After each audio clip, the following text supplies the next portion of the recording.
35 سال کی عمر میں آپ کے حسن تدبیر سے عرب میں ایک جنگ ہوتے ہوتے رک گئی۔ واقعہ مختصر یہ ہے کہ خانہ کعبہ کی دیواروں کو سیلاب کی وجہ سے نقصان پہنچ چکا تھا، اس لیے قریش نے بہت سی عمارت گرا کر ازسر نو تعمیر کروائی۔ جب حجر اسود لگانے کا وقت آیا تو قبائل میں جھگڑا ہو گیا۔ ہر قبیلے کی خواہش تھی کہ اس متبرک پتھر کو رکھنے کی سعادت اسے نصیب ہو۔ آخر یہ طے پایا کہ جو شخص اگلے دن سب سے پہلے خانہ کعبہ میں داخل ہو، اس کا فیصلہ سب کے لیے قابل قبول ہوگا۔ اتفاق سے اس دن حضور صلی اللہ علیہ وسلم سب سے پہلے تشریف لائے۔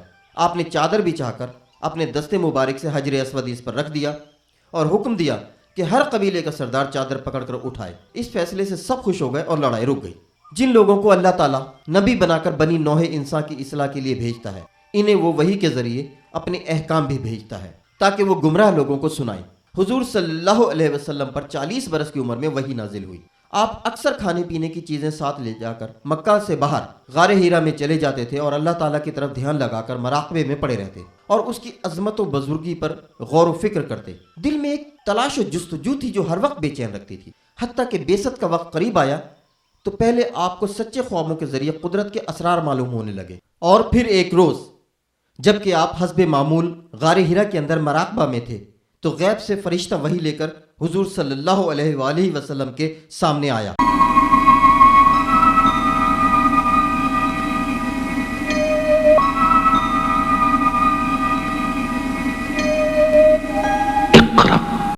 حضور صلی اللہ علیہ وسلم نے فرمایا، میں پڑھنا جانتا ہی نہیں۔ فرشتے نے آپ کو زور سے سینے سے لگایا اور پھر کہا، پڑھ۔ حضور صلی اللہ علیہ وسلم نے پھر وہی جواب دیا۔ 3 بار ایسا ہی ہوا، حتیٰ کہ جبریل نے یہ ساری آیت پڑھی۔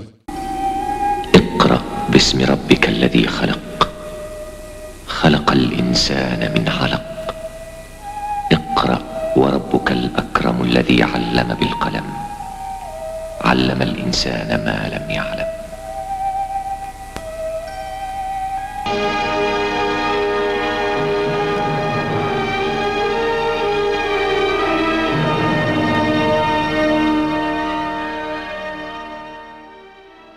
حضرت صلی اللہ علیہ وسلم نے آیت دہرائی اور فرشتہ چلا گیا۔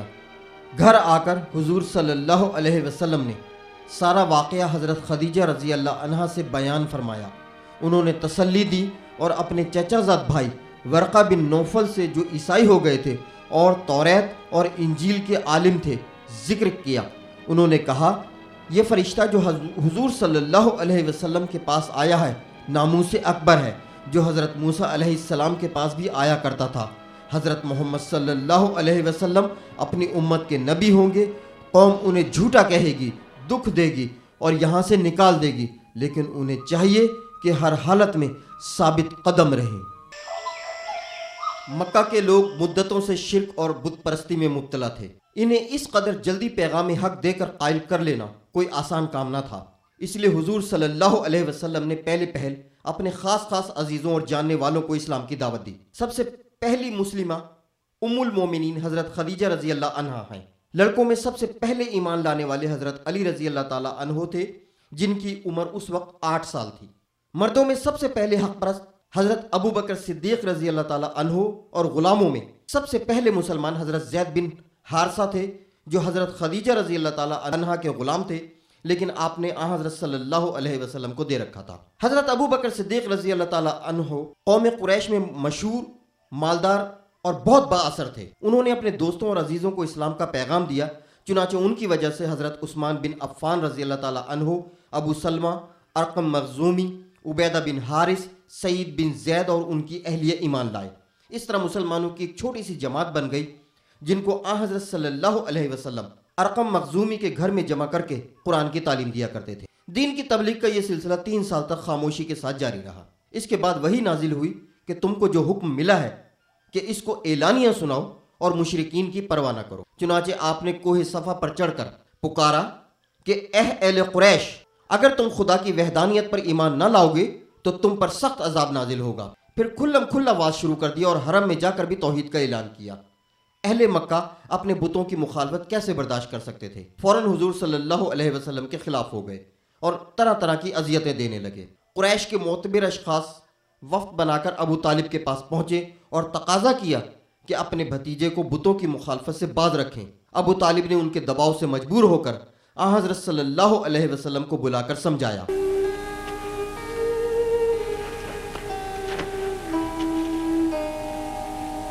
الآن وقد سمعت ما قالت قريش بیٹا، يا ابن أخي چچا پر بہت زیادہ بوجھ مت ڈال اور اپنی قوم کی مخالفت چھوڑ دے۔ علي وعلى نفسي یہ الفاظ سن کر حضور صلی اللہ علیہ وسلم کی آنکھوں میں آنسو بھر آئے اور جوش میں آ کر جو کچھ آپ نے کہا ابو طالب نے وہ جا کے قریش مکہ کو بتلا دیا۔ ما أعظم محمدا چچا تعرض جان، عليه الدنيا خدا کی قسم، فيأبى ويقول اگر یہ لوگ میرے ایک ہاتھ پر سورج اور دوسرے پر چاند رکھ دیں اور کہیں کہ اسلام چھوڑ دو، تب بھی میں اپنے ارادے سے باز نہیں آؤں گا۔ یا تو یہ دین پھیل کر رہے گا یا اس کی خاطر میری جان چلی جائے گی۔ اب قریش نے حضور صلی اللہ علیہ وسلم کو طرح طرح کی اذیتیں پہنچانی شروع کر دیں۔ ہر آنے جانے والے سے کہتے کہ یہ شخص جادوگر ہے، اس کے پاس نہ جانا۔ آپ سے بد کلامی کرتے، راہ میں کانٹے بچھاتے، غلاظتیں پھینکتے۔ ایک نابکار نے نماز کی حالت میں گردن مبارک میں چادر ڈال کر گھسیٹا اور نیچے گرا دیا، لیکن آن حضرت صلی اللہ علیہ وسلم نے یہ سب کچھ کمال صبر سے برداشت کیا۔ کفار اس وہم میں مبتلا تھے کہ حضور صلی اللہ علیہ وسلم کا مقصد کوئی نیا دین قائم کرنا نہیں بلکہ محض شہرت اور رتبہ حاصل کرنا ہے۔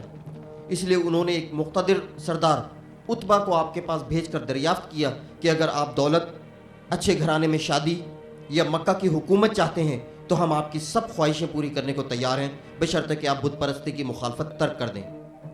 آپ نے اس پیشکش کے جواب میں قرآن مجید کی چند آیات پڑھیں جس کا عتبہ پر اتنا اثر ہوا کہ اس نے واپس جا کر الٹا قریش کو سمجھایا کہ حضور صلی اللہ علیہ وسلم کو تنگ کرنا چھوڑ دیں، لیکن وہ باز نہ آئے۔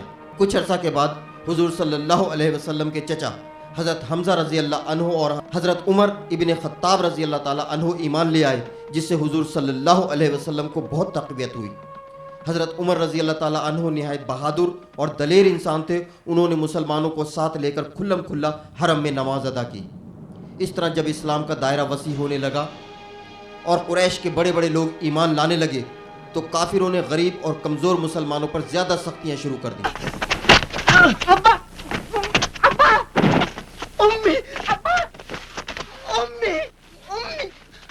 دھوپ میں تپتے ہوئے پتھروں پر اور آگ کے انگاروں پر لٹا دیتے، پانی میں ڈبوتے اور بازاروں اور گلیوں میں رسیوں سے کھینچتے۔ غلام جو مسلمان ہو جاتے ان پر وہ ظلم ڈھاتے کہ بیان سے رونگٹے کھڑے ہو جاتے ہیں۔ حضرت بلال رضی اللہ تعالی عنہ ان مظلوموں کے سردار تھے۔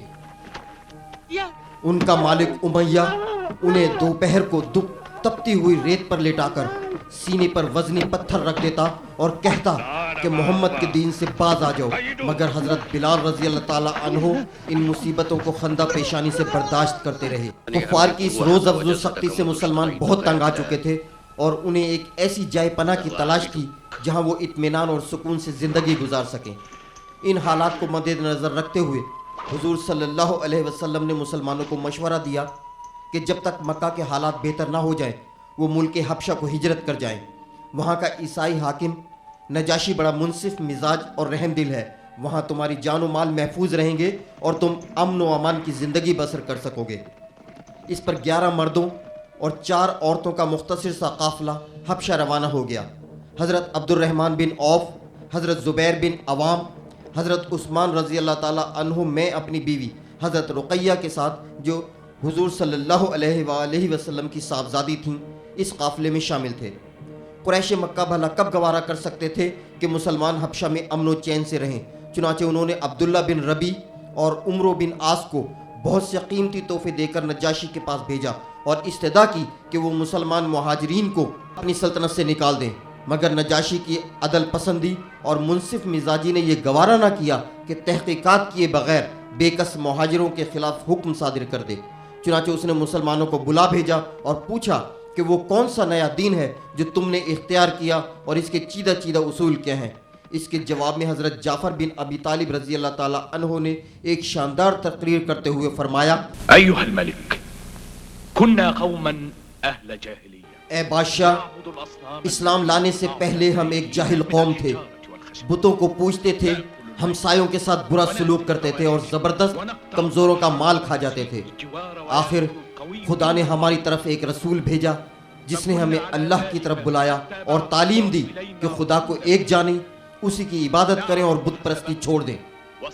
ہم اس پیغمبر پر ایمان لائے، اس بات پر ہماری قوم ہمارے خون کی پیاسی ہو گئی اور چاہا کہ ہم پھر بتوں کی پوجا کرنے لگ جائیں اور خدا پرستی چھوڑ دیں۔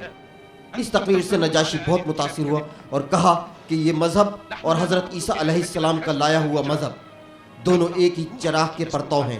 یہ کہہ کر اس نے قریشی سفیروں کے تحفے لوٹا دیے اور کہا میں مہاجرین کو ملک بدر کرنے کو ہرگز تیار نہیں۔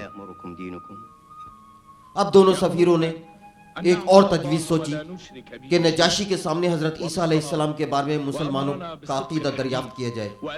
وہ جانتے تھے کہ چونکہ مسلمان حضرت عیسیٰ علیہ السلام کو خدا کا بیٹا سمجھنے کی بجائے خدا کا بندہ سمجھتے ہیں، اس لیے نجاشی ان سے برہم ہو جائے گا۔ چنانچہ دوسرے دن یہ معاملہ پھر نجاشی کے سامنے پیش ہوا۔ اس نے مسلمانوں کو بلا کر پوچھا کہ حضرت عیسیٰ علیہ السلام کے بارے میں تمہارا کیا عقیدہ ہے؟ حضرت جعفر رضی اللہ تعالی عنہ نے جواب دیا، ہماری الہامی کتاب قرآن کی روح سے وہ خدا کے بندے ہیں، اس کے رسول ہیں اور اس کی روح تھے۔